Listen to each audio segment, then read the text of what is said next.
Hello everyone, welcome to Amrita's monthly current affairs series, and we are starting with the second session of the June month. So, starting with the Animal Husbandry Infrastructure Development Fund. So, from the name itself, a fund will be given for the animal husbandry infrastructure development, right? So, it is a part of the Atmanirbhar Bharat Abhiyan. Okay, so eligibility, you have to be a farmer producer organization. We have read what are the farmer producer organization. So they are combination of the cooperatives and the corporations basically. MSMEs, non-for-profit companies, private companies, and individual entrepreneurs. They can get this fund. Where they will utilize this fund? So obviously the idea is to value creation, right? Infrastructure development, value addition, cattle feed infrastructure. These things on which they have to use this fund, right? And ultimately the idea is to promote the exports of these products, because agricultural exports policy also talks about improving the exports of these value added materials. Now one concept we have read, virtual water trade, if you remember, right? There also we talked about that. This, for example, I'm talking about in terms of the cereals. So we export a lot of rice, which is water intensive. So we have to diversify our export basket so that the premium quality we export, right? I was watching one video of a vlogger.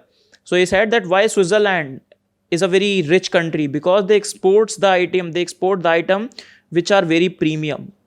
And when you export very premium items, you get a very good price for it. And when you get a very good price for it, and that is why your economy develops. So some certain information according to by the government for this fund. So overall 90% the government the loan will provide, but the 10% infrastructure has to be there by the 10% funding should be by the beneficiary of it, right?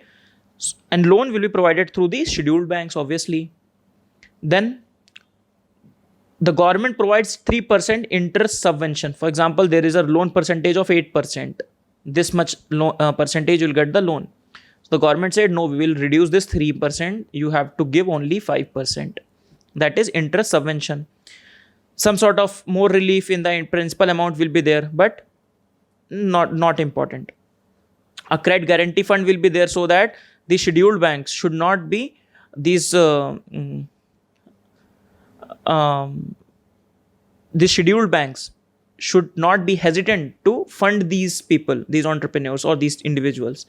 Hence, the guarantee should be provided by the NABARD, right? So these are the information related to this Animal Husbandry Infrastructure Development Fund.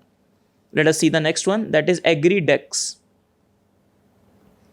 So agricultural, basically index.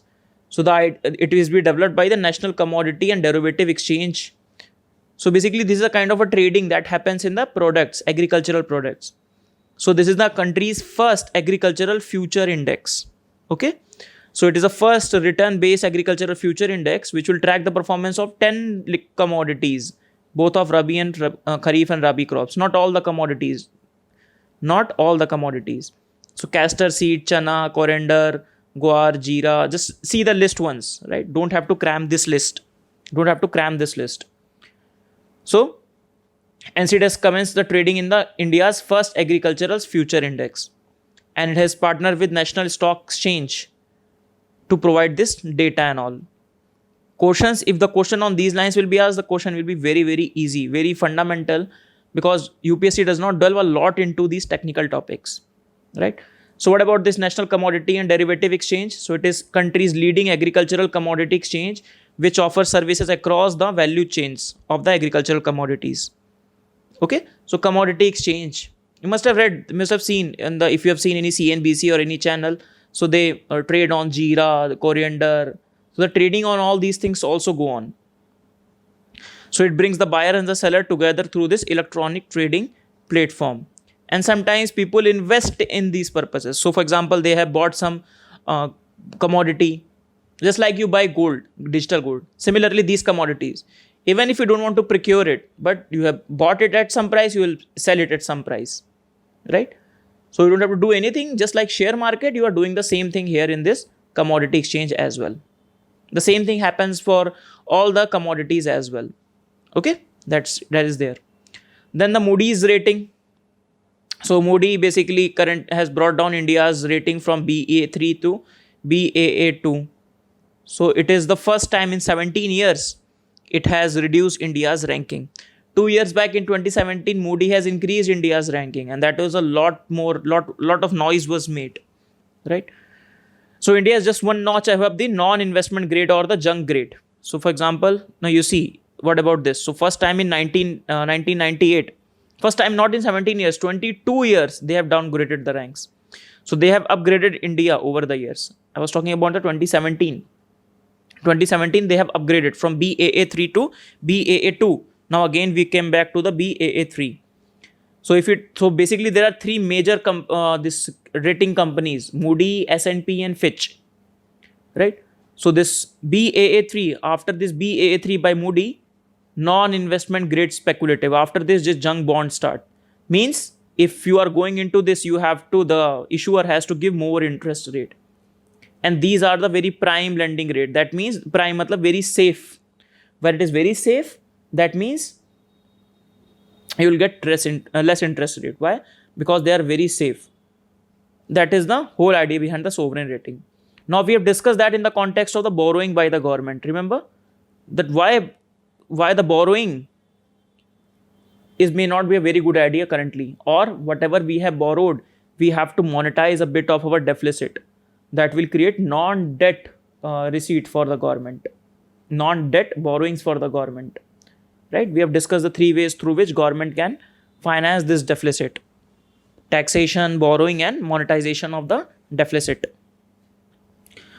So the next one is border adjustment tax. So border adjustment tax, recently Niti Aayog member has favored imposing a border adjustment tax. So what will be this border adjustment tax? It is similar to the, for example, the customs outsider has to pay, and some sort of border adjustment tax has to be levied, so as to make our products, our industry price comparable or competitive as compared to those other countries. Now, for example, the idea is very easy. The idea says that, for example, a country A and country B, they are going in. For example, country B is India. So in India, they allow a lot of taxes on these people. A lot of taxes are there, right? So when a lot of taxes are there on the people or on the industry, so obviously the product cost will increase. Now let us assume in country A, they are not giving a lot of tax, so product cost is less. So when they come to India B, this product will be sold, not our product.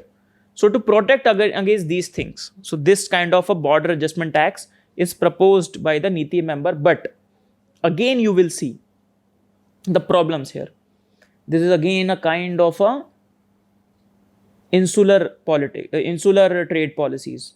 This is again kind of a creating a lot of barriers to the trade, and this will not be favorable in the long run. So this won't be going through. Next is revised definition of MSME. Finally, the MSME definitions have been revised. This has been in the news for last 3 to 4 years that we have to revise the definitions of the MSME. We have to revise the definition of the MSME, but has not taken place legally. But now the government has, after 14 years, MSME Development Act came into being in 2006. So those definitions from 2006 now being revised. So what are the things that have done? So now that there is no difference between the manufacturing and the service enterprises. Now the criteria for defining this micro, small and medium enterprises are based upon the turnover. So very clear-cut criteria have been decided. So micro will be the turnover between 10 lakh and the 5 crores. Small will be 2 to 50 crores and medium will be 10 crores to 250 crores. Right? So earlier, it was based upon the investment in the plant and the machine equipments. And that was a very, very vague criteria, because the companies tend to not show correctly the picture. They will say, we have invested this, we have invested this. So it was not a good criteria. So they have changed the singular criteria to investments and annual turnover, and they have decided this limit. Okay. Now remember, just one thing you need to remember, that earlier the manufacturing and the services have the different things. Now they are put under the same bracket. Okay. Right. Next is Swiss cheese model. It's not a very important model actually. Why? Because it was just mentioned in the newspaper, and that is why we are discussing it. It was discussed in the context of the defense reform. I'll tell you both sides of the story. So what is Swiss cheese model? Basically, Swiss cheese model says this is kind of a Swiss cheese. So it says that whenever, for example, in aviation sector, we have to say the safety of the aviation sector. So if we have a structure, first structure to see the safety, so structure is fine, but every structure has some weak spots, right? So as to improve the safety, if we have 2 to 3 structures and every structure has these spots, we have to make sure that these holes are not aligned. This hole is not aligned. Otherwise, one problem come, one hazard come, it will pass through the hole and the consequences we have to face. But if we have good structures, if, for example, engineering control, administrative control, and behavioral controls, and if these holes are not aligned, let us assume a weakness from the engineering control is observed by this administrative control, if not by administrative control, by the behavioral control. So if it is not rectified at the first level, and if it is rectified at the later level, then also fine, because ultimately the consequences we don't have to face. So that is a good thing. Swiss cheese model is a good thing, right? So it is basically to investigate accident investigation in an organization. But the article says that in the defense, what we have done, we have developed this Swiss cheese model. For example, defense procurement, if we talk about, defense manufacturing, if we talk about. So because of such many structures, because of such weaknesses, the things are not going through, the consequences are not coming, and we need consequences. They are saying from the different perspective. But that's not important for our exam, right? Okay, next is real-time market in the electricity. Very important development in the electricity field infrastructure. Okay, so recently a pan-India real-time markets in the electricity has been launched. Organized market platform enabling the buyer and seller to meet the energy requirement closer to the real-time operations. So the idea is, if you are, for example, if you are generating more power, so you have a place to sell that power. And all India level, not divided into things, so you can sell that power to anyone, right? And the seller, those who want this, where the deficit is there, the transfer can take place. So it will create a more vibrant electricity market. Okay, it will be operation on 2 platforms. We have discussed these 2 platforms. First is India Energy Exchange, and second is Power Exchange of India Limited. Both of the exchanges that are there. We have discussed that in the context of the gas exchange rate, right? So Power System Corporation Limited will be the route electricity from supply source to the consumption point. It will make sure that transmission takes place and all these things. The impact of it, the impact and all, these are important for mains exam, not for prelims exam. So that's the end of the session, everyone. Let us quickly see a few questions. The first question is, following the statement, consider the following statement with reference to the wide livestock census. It is conducted by Ministry of Fisheries, Animal Husbandry and Dairying. Poultry birds are also covered under it. UP has recorded the highest number of livestock population. Though I don't expect a question on this livestock census, but this kind of questions you can expect. So try to answer this question. Okay, so we have discussed livestock census actually. Okay, so let us see a few things. Yes, it is being developed released by the Department of the Animal Husbandry and Dairying under Ministry of Fisheries, Animal Husbandry and Dairying, right? It has been done periodically from 1920 to 20. So that is why the 20th has come, right? Okay, so they also contains the data on this rural and urban. Obviously, rural will be there and urban will also be there. Poultry birds are there, so they capture the breed-wise animal and the poultry bird. Not a lot of information you need to keep in mind. Yes, UP obviously they have the highest number of people and they have highest number of the livestock as well. Yes, and yeah, bovine population has seen the increase and all this. Ministry of Agriculture and Farmer Welfare, and yeah, head counts are there. So cattle, buffalo, sheep, goats. This much data we cannot remember, but the question, for example, from the question, you can remember these things, right? So UP has, yes, poultry birds are there, and it is conducted by the Ministry of Fisheries, Animal Husbandry and Dairying. Department, actually, it's a department, not a ministry, but that's fine. So all the options are right. Let's see the next question. So one question I told you, one static question I'm keeping in every session. So this question is, which of the following are correct with reference to the Pulakesine 2? His rule extended in and around the Deccan region. He defeated Harshvardhana when he tried to invade his territory. Very easy question. Try to answer this. So Pulakesi into very famous character from Chalukya dynasty, right? So Chalukya dynasty in around Deccan region and Maharashtra region, right? Okay.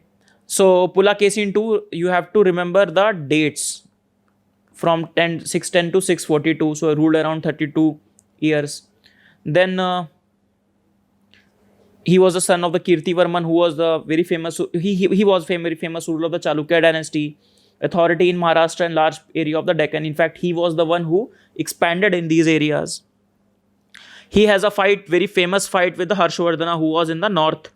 So he basically invaded Harshvardhana. There are many stories to it, but for GS perspective, Harsha invaded and finally Harsha lost.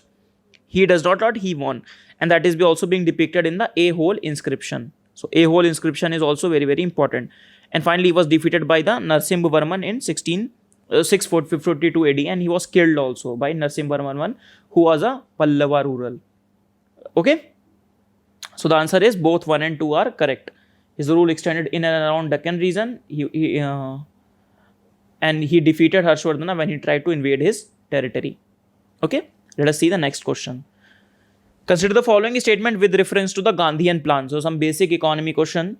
It was economic planning which put emphasis on the agricultural, on decentralization of economic structure with self-contained villages and cottage industry. It was formulated by the C. Rajagopalachari in 1944. Which of the following statements are correct? Sometimes we tend to, these plans and all, we tend to forget because we focus too much on the current affairs in economy also. But these are important as well, right? All the plans, for example, Bombay plan is there. You need to remember the chronology of it. So Bombay plan, I think 1940 was there. People's plan by M.N. Roy, right? They can ask you a chronologically arrange these plans. So this that can be a very easy question, but if you have not read it or revised it, that can be a very tricky at that point of time. So yes, first statement is obviously right. It was obviously Gandhi believed in the decentralized economy, cottage-based, self-contained village, cottage industry and all these things, right? So first statement is right. Second statement, it was formed by the C. Rajagopalachari. That is wrong. Because yes, logically it could be right, but C. Rajagopalachari more of a politician. So obviously Gandhian plan emphasis on agriculture, decentralization, self-contained village. S.N. Agarwal, he formulated the Gandhian plan in 1944. Okay, so that is there. One more plan is starting with the planning in India starts with M. Visvesvaraya, right? Rahul Gandhi couldn't speak, so how can I expect myself to speak in the first time? So it was the first effort for the planning, and he wrote this book, Planned Economy for India, in 1934. So it was the first effort for the planning by M. Visvesvaraya. Then Gandhian plan, Bombay plan, as I have discussed, People's plan. So these plans have come. So these things actually we read before the first 5-year plan. So both the statements are, first statement is right, second statement is wrong. Let us see the next question. Which of the following can be the implication of mandating the high capital adequacy ratio? Capital adequacy ratio implications. The bank will have less money for the money to loan. It will create negative impact on the depositors in the case of liquidation of the bank. It will reduce the chance of the bank becoming insolvent. Which of the following statement is right? Okay, so we have discussed in the Basel. If you have not read, I will suggest you please go and read the Basel chapter. I have discussed that. If you are not clear with the concept, I have discussed that in detail. So basically, this is the concept I have discussed. So this is the bank. They have some capital, some liabilities that they get from the deposits. These are the assets. So capital adequacy ratio is basically the capital you have divided by the risk weighted assets. So the loans that you have given, what is the risk profile of those assets? That will decide your capital adequacy ratio. Okay. So for example, now the capital adequacy ratio is more. If this part is more, then that means you have to keep a lot of money in this area if the demand increases. So if that is there, then obviously you cannot give that part in the loan part. So for example, so a high CAR means the bank have to keep aside high capital which cannot be used for giving loans, thus cannot generate interest, right? So that is there. Then But why we keep it such high CAR? Why? Because in the situation of the bank run, for example, someone has taken these deposits. They come and okay, give us the deposit, but they don't have because they have given everything for the loan. So they will give money from here, from this capital, in the event of the bank run, when the people come and say, okay, give us all our money back. So this high capital adequacy ratio helps the bank in those times. It helps the bank for the protection of the depositor fund. It helps the bank to become insolvent so that they don't become insolvent, right? And lose the depositors fund. And that is why the Basel III says that you need to have 9% of the CAR. So let us see the options. Bank will have less money to give to the people. Yes. It reduces the bank chance to become insolvent. Yes. It will create a negative impact on the depositor in the case of the liquidation of bank. No, it will create a positive impact. Because if you have high CAR, that means you are helping the bank not to become insolvent. If the bank does not become insolvent, depositors' funds are safe, isn't it? So that is there. That you need to keep in mind. So option 1 and 3 are right. Next question is, recently the Gujarat government has decided to restart a ship breaking yard in Sachna. In this context, consider the following statement regarding the India's ship breaking industry. It is the world's largest ship breaking yard is located in Gujarat in Alang. Okay, I told you. Alang. So India has acceded to Hong Kong International Convention for Safe Environment and Sound Recycling of Ships. Currently, India has no statutory provision regulating the ship recycling and industry in India. Which of the following statements are correct? Which of the following statements are correct? So we have discussed actually Recycling of Ships Act. So that goes to show that the last statement is wrong because we have a statutory provision. So India aims to garner 60% of the global ship recycling business and emerge as a destination for recycling of the warships and other ships. So we have Alang in Gujarat, that is the world's largest shipbreaking industry hub. Okay, so India has acceded to this Hong Kong Convention for the environmentally sound ship recycling. Okay, so India has acceded to it.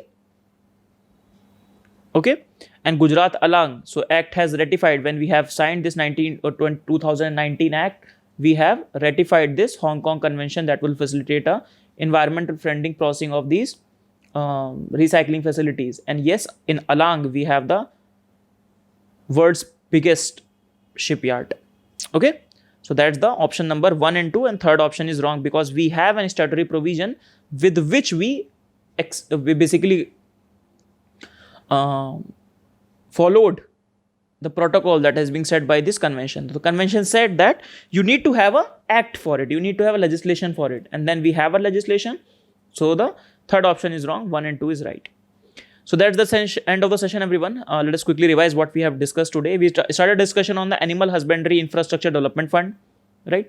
We discussed that only 90% loan will be given by the government, 10% will be beneficiary side. Then AgriDesk, the first agricultural future index. Then we discussed who is doing it, National Commodity Derivative Exchange. Then Moody's rating we have discussed. Then we discussed border adjustment tax proposed by the Niti Aayog, so not very important. Then revised definition of MSME, very important for our prelims purposes. Swiss cheese model, not very important. Real-time market in the electricity, very important. So remember these two energy exchanges, Indian Energy Exchange and Power Exchange India Limited. Then 5 questions. First question, this livestock census, then Pulakeshin 2, then the Gandhian plan, 1 question on Gandhian plan. Then 1 question on this CAR, very important question, this capital adequacy ratio, and the last question on the shipbreaking industry. So that's the end of session, everyone. So we are done with the June month economy. We will continue with the July month in the next session. Okay. So thank you, everyone. See you in the next class. Bye-bye for now.